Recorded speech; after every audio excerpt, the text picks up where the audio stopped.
Hi friends, இன்னைக்கு லஞ்சுக்கு வந்து ரெட் கலரில் தான் சிக்கன் செய்ய போகிறோம். கூடவே உருளைக்கிழங்கு போட்டு கிரேவி மாதிரி என்ன மிதக்க மிதக்க செய்ய போகிறோம். வாங்க எப்படி செய்யலான்னு பார்க்கலாம். அதுக்கு வந்து கூடவே ரசம் வச்சு 65 வச்சு சாப்பிட்டிங்கன்னா ரொம்பவே டேஸ்ட்டாக இருக்கும். உங்களுக்கு வீட்டுக்கு வந்து கெஸ்ட்டு வந்தால் கூட அசத்திடலாம். அந்த மாதிரி செஞ்சு டேஸ்ட்டு ரொம்பவே சூப்பராக இருக்கும். அதுக்கு என்ன பண்ணணும்னா, ஒரு கடாயில் எண்ணெயை ஊற்றி நல்லா ஹீட் பண்ணது. இதுக்கு வந்து நல்லெண்ணெய் ஊற்றினா கூட ரொம்பவே டேஸ்ட்டாக இருக்குங்க. நல்லா டேஸ்ட்டாகவே இருக்கும். ஹோல் ஸ்பைசஸை போட்டு நல்லா சூடு பண்ணதுமே கூடவே வெங்காயம் போட்டு நல்லா வதக்கிக்கிருங்க. நல்லா வதங்கினதுமே பச்சை மிளகாவையும் போட்டு வதக்கிக்கிருங்க. அதுக்கு கூடவே பார்த்தீங்கன்னா இஞ்சியும் பூண்டையும் வந்து நல்லா நசுக்கி போட்டு வதக்கிக்கிருங்க. அப்போ தான் ஃப்ளேவர்ஃபுல்லாக வாசனையும் டேஸ்ட்டாகவும் இருக்கும்.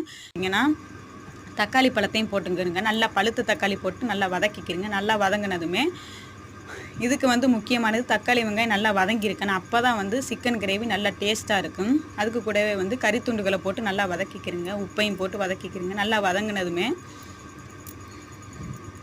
வதங்கினதுமே வந்து சிம்மிலே போட்டு நல்லா வதக்குங்க. புதினா, கொத்தமல்லி, கருவேப்பிலை இது எல்லாமே போட்டு நல்லா சிம்மிலே வச்சு வேக வைங்க. அதுக்கு கூடவே மசாலா வந்து வெறுமிளகாத்தூள் 65 தூள் மட்டும்தான்.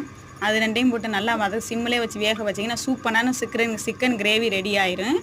இந்த விளாக் பிடிச்சிருந்துன்னா கண்டிப்பாக கமெண்ட்ஸ் பண்ணுங்கள். நெக்ஸ்ட் விளாக் வந்து நாளைக்கு பார்க்கலாம். பாய்.